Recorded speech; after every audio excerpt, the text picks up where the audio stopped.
किसी कारण 12 खराब पेन 132 अच्छे पेनों में मिल गए हैं। केवल यह देखकर नहीं बता सकते कौन सा पेन खराब है और कौन सा अच्छा। इस मिश्रण में से एक पेन यादृच्छिक निकाला जाता है तो निकाले गए पेन के अच्छा होने की प्रायिकता बताओ। तो इसको आप कैसे करेंगे? खराब पेन आपके कितने हैं? 12। ठीक है।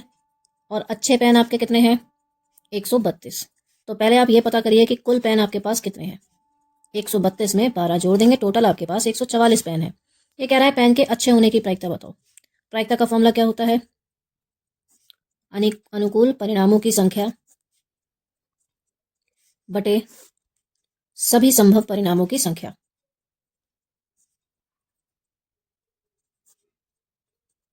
अब बताइए, आपको अच्छे पेन की प्रायिकता निकालनी है, तो अच्छे पेन थे कितने? अच्छे पेन थे 132। निकल कितने सकते थे? 144 में से कोई पेन निकल सकता है, अच्छा भी और खराब भी, लेकिन अच्छे की पूछिए तो उसके अनुसार 132 और टोटल 144। तो 2 6 12, 2 6 12, 2 7 14, 2 2 4, 2 3 6, 2 3 6, 2 3 6, 2 6 12, 3 1 3, 3 1 3, 3 2 6। तो आंसर हो गया 11/12।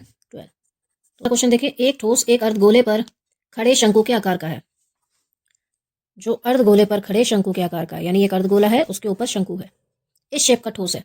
फिर कह रहा है शंकु और अर्धगोले की त्रिज्याएं समान है, दोनों की त्रिज्याएं बराबर है और इनकी माप 3 सेंटीमीटर, यानी शंकु की त्रिज्या भी 3 है और अर्धगोले की त्रिज्या भी 3 है। ठोस की ऊंचाई 6 सेंटीमीटर, यानी ये पूरा ठोस टोटल 6 सेंटीमीटर का है। ठीक है।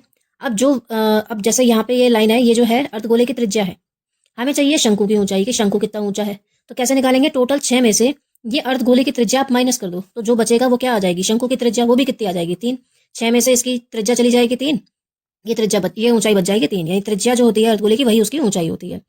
अब कह रहा है ठोस का आयतन ज्ञात कीजिए। इसमें इसका आयतन कितना है? क्या करेंगे? अर्धगोले का आयतन और शंकु का आयतन निकाल के हम जोड़ देंगे।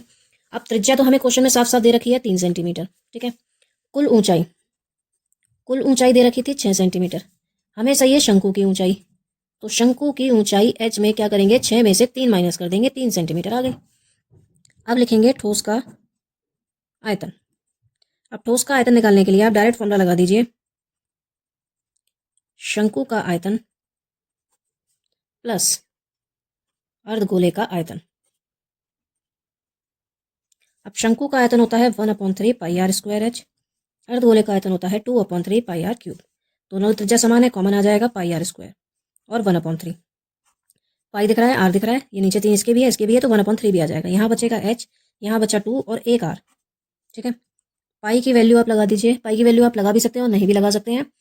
अगर आप क्वेश्चन मेंशन तो वैसे है नहीं, लेकिन आप लगा लेंगे तब भी आंसर आ जाएगा 22/7। आर की वैल्यू दे रखी है 3 और एच की वैल्यू दे रखी है 3 प्लस 2, आर की वैल्यू भी 3। इसमें जो आंसर दिया है वो पाई में दिया है, तो इसमें लेकिन आपको क्वेश्चन में अगर लिखा हो पाई के पदों में निकालो तभी आपको निकालना होगा, अदरवाइज आपको आंसर ही निकाल के आना होगा। 3 से 3 कैंसिल किया, 22 3 66/7, 3 2 6, 66/7 इंटू 9। मल्टीप्लाई 9 से 54, 5 बचा, 9 से 54 और 5 59/7। तो यही इसका आयतन होगा। ठीक है। आई होप ये क्वेश्चन आपको समझ में आ गया होगा।